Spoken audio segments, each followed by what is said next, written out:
Well, howdy, what is happening, y'all? My name is Lone Scorpio, and welcome back to Forza Motorsport 6 for part 2 of the Hypercar Rivalry.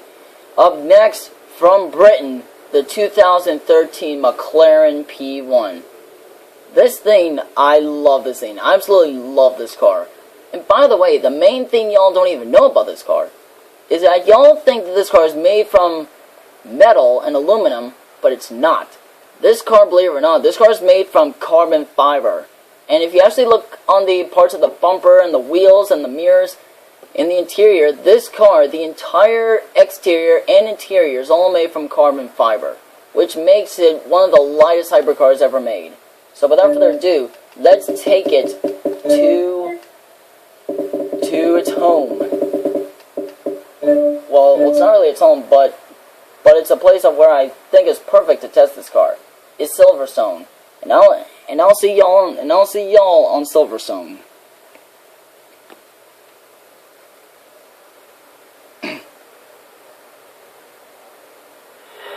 Oh, that spoiler just came up. So yeah, this here's the McLaren P1, and look at this. This whole interior is made from carbon fiber, and I am going to now once again go on my phone and look up the specs of the McLaren P1.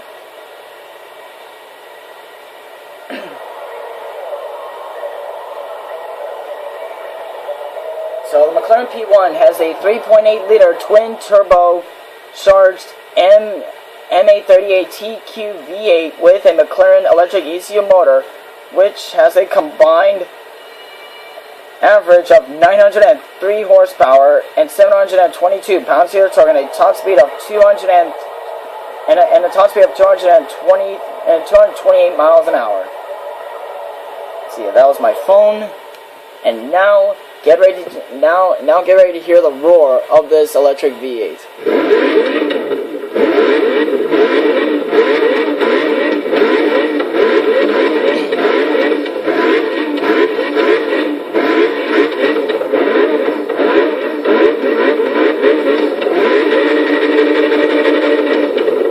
I believe that the twin turbos make up most of the sound. But anyway, without further ado, let's go.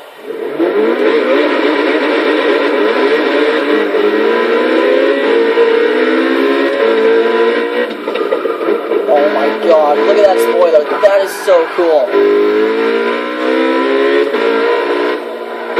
Now this one McLaren has that pretty much no other car company in the world has are those iconic retractable spoilers, which is what makes the P1 so iconic in many, many ways.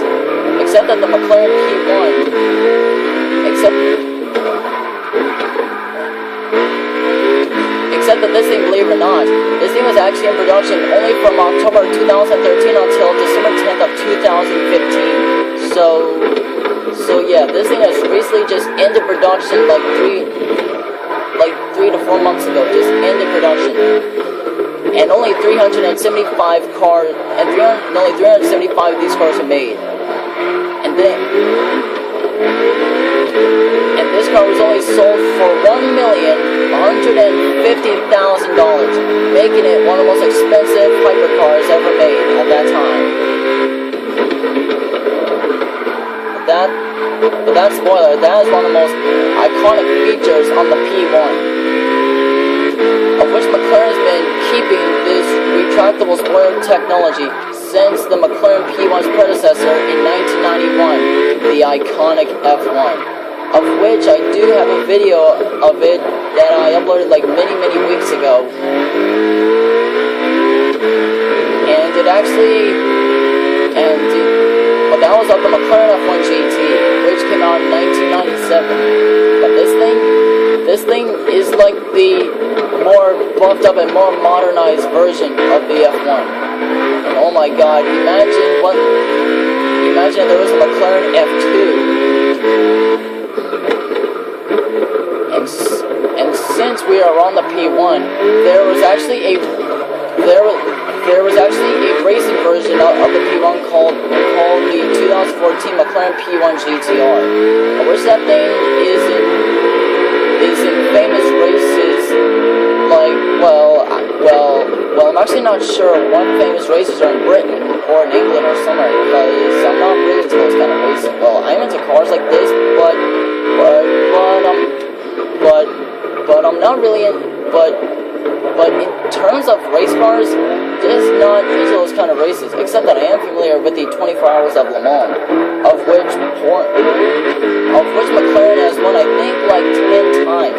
But I don't know, and I almost gave away the final car, of which I'll be doing after this video, and I'll be taking it on Hockenheim, which is the car's normal home, and I'm not going to give it away right now, because I do not want to spoil anything for you guys, because even though you guys have watched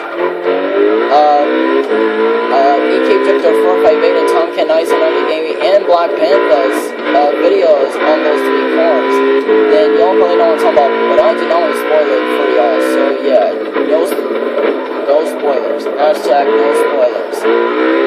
Oh god, this thing's wanting to get sideways already, but I do promise y'all that I will get this thing sideways on the third lap, and then I'll round the video off there.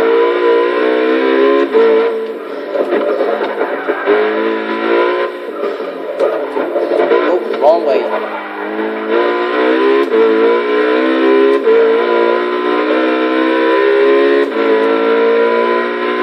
And we're on Silverstone just because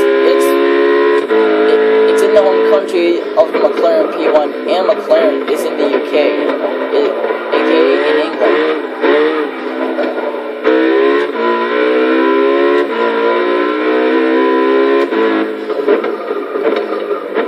Now on this final lap, we will get this thing sideways. As you can kind of see there, this thing was already wanting to get sideways. Alright, here we go. We are about to get this thing sideways, so here we go.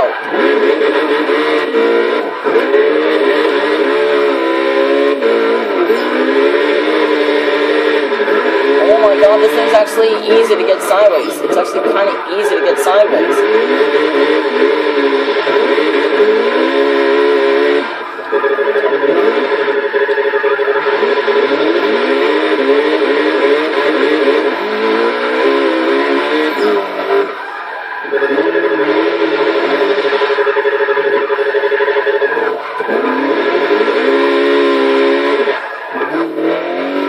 Easy there, P1, easy there.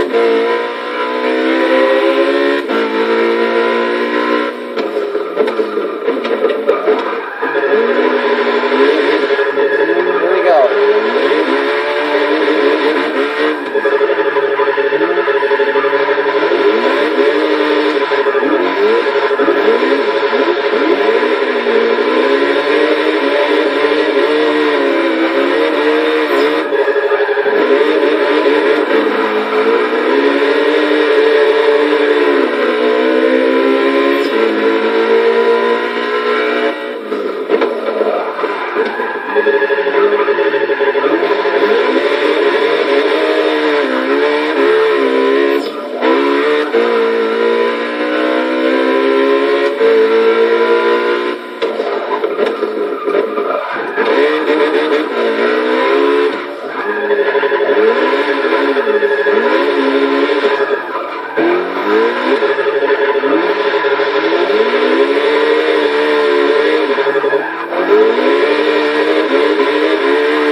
Sideways, and it's actually rather easy to actually recover from going sideways. I mean,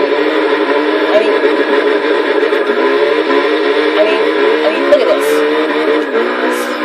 See how easy it is? But the main reason for all this, guys, is the spoiler. That spoiler is making all the difference. That spoiler is making a huge difference for this car.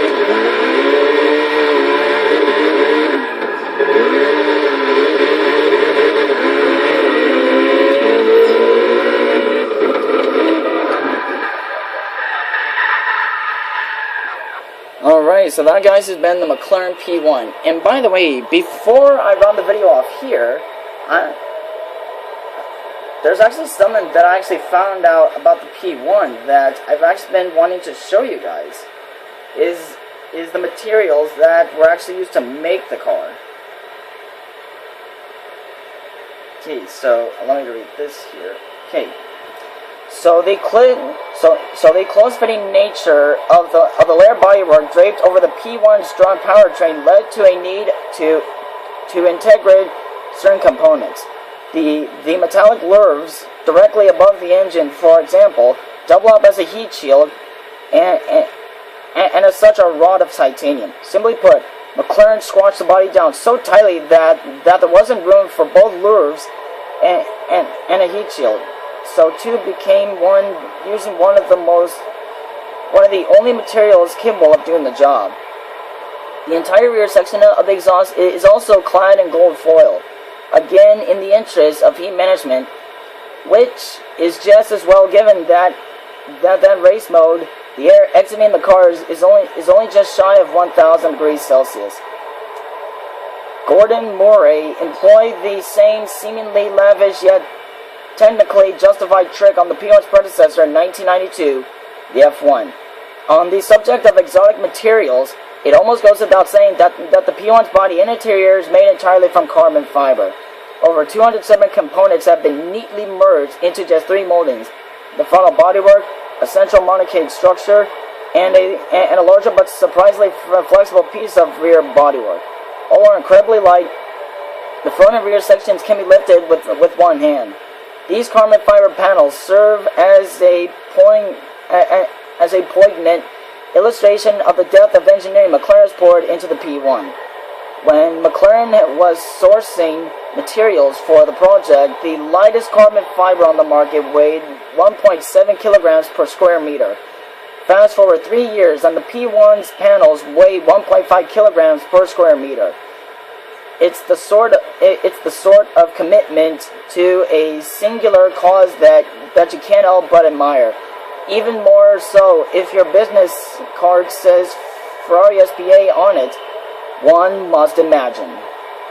So yeah, that is the incredible thing about the P1 that really, really triggers my attention, and that should trigger your attention. And so, if you guys enjoyed this video, then absolutely do not forget to just punch the like button, and let me know in the comment section down below of what you guys thought of this video.